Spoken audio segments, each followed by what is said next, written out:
Short exercise 13-27, cash dividends. Northern Communications had the following stockholders' equity on December 31st.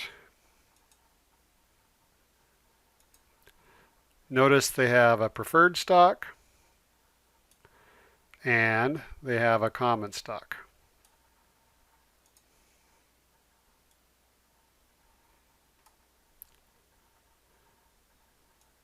Requirement 1. Assuming the preferred stock is cumulative, compute the amount of dividends to preferred stockholders and to common stockholders for 2024 and 2025 if total dividends are $9,000 for 2024 and $45,000 in 2025.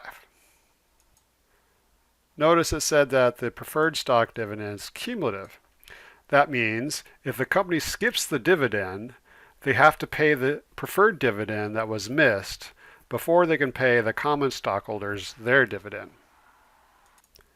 So we're going to have to split this $9,000 in 2024 between preferred stockholders and then the common stockholders. Also notice it says assume no changes in preferred stock and common stock in 2025. Also, assume all preferred dividends have been paid prior to 2024. So they've not skipped any dividends, so we don't owe any past dividends. Complete all input boxes, enter a 0 for 0 amounts.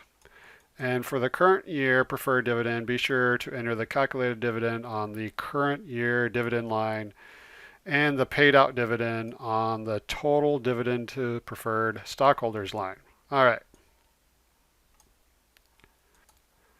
So the total dividend in 2024, it's listed right here. We've got only $9,000 in 2024. Oops, I said 2024 and entered that. It's $9,000, duh. Next line, dividend in arrears. Now, of course, this is for preferred stockholders. Dividends in arrears means how much do we owe from the past? Well, it says up here, assume all preferred dividends have been paid prior to 2024, so we're going to enter a 0.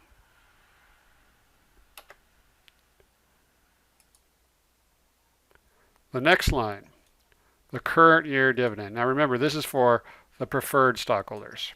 So we have to remember the formula for the preferred dividend. The formula is outstanding shares times the par value times the percentage. So the outstanding shares is down here, 20,000.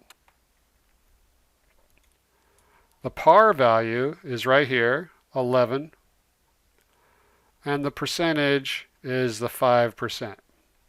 So we're going to take 20,000 shares times $11 times 5% gives us $11,000 preferred dividends.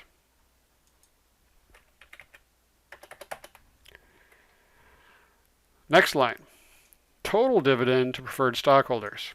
Well, we owe them $11,000, but we only have $9,000. So we're going to have to bring down the $9,000 because we don't have enough cash to pay the full $11,000. So if we have $9,000 available and we've already paid out $9,000 to the preferred stockholders, how much is available to the common stockholders? Zippo, they get nothing. Because remember, preferred stockholders get their dividends first.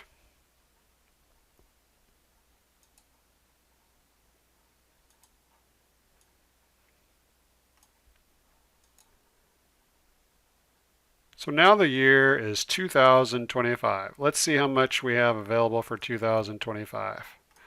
According to this up here, we've got $45,000 available for dividends.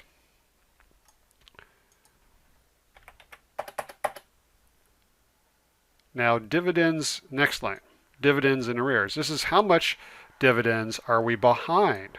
Let me move this box. So remember, we owed our preferred stockholders $11,000, but we only paid them $9,000. So how much are we behind or in arrears? We're behind by $2,000. So we owe them that $2,000 before the common stockholders can get anything.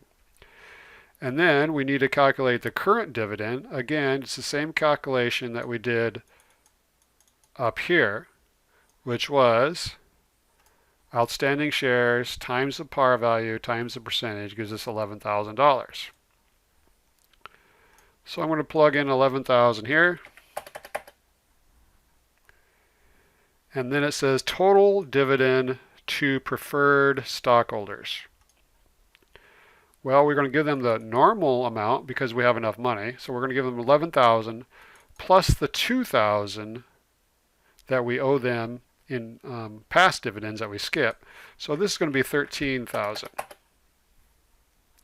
So the rest goes to the common stockholders. So we're going to take the 45,000, we're going to subtract the 13,000, and the common stockholders get $32,000 of dividends.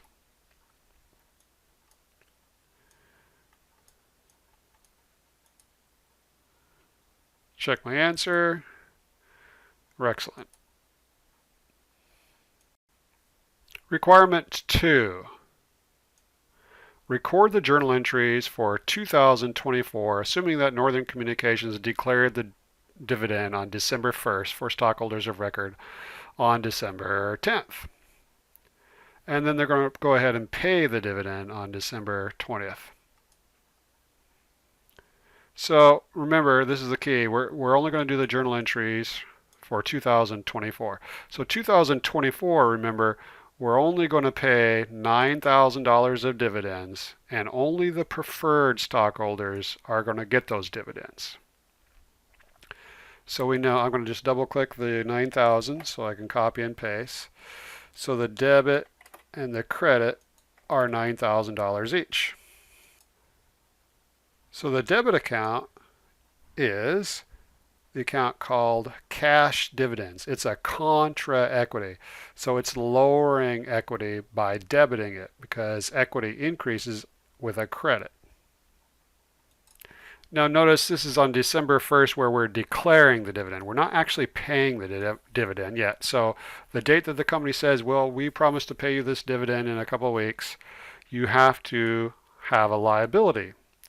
And because this is the preferred stockholders that are getting this dividend, it's going to be dividends payable for preferred.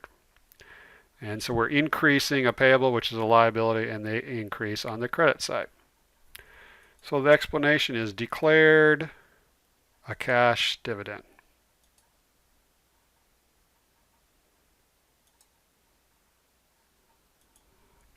So now notice on December 10th, it's the date of record. So what happens on the date of record? The date of record means whoever owns the stock on this date will eventually get the dividend. Now remember, the dividend is not being paid until December 20th. It's not being paid on December 10th. So behind the scenes, someone's keeping track of all the list of names of people who own this stock on that date. And then those people will actually get the dividend eventually. In this case, eventually means December 20th. But because it's December 10th, there is no journal entry. So we're going to choose no entry required. Excellent. Now it's December 20th. So we're going to actually pay the dividend. So remember back on the 1st, we have this liability that says we owe the $9,000 of dividends, so we're going to pay it, so we have to get rid of this payable. How do we get rid of a payable? Well, we increased it with the credit, so to lower it, you're going to debit it. So that is dividends payable preferred, and then I'm going to copy and paste the 9,000 over here because we know we had to pay that with cash. Cash is going down with a credit, and then the explanation is payment of cash dividend.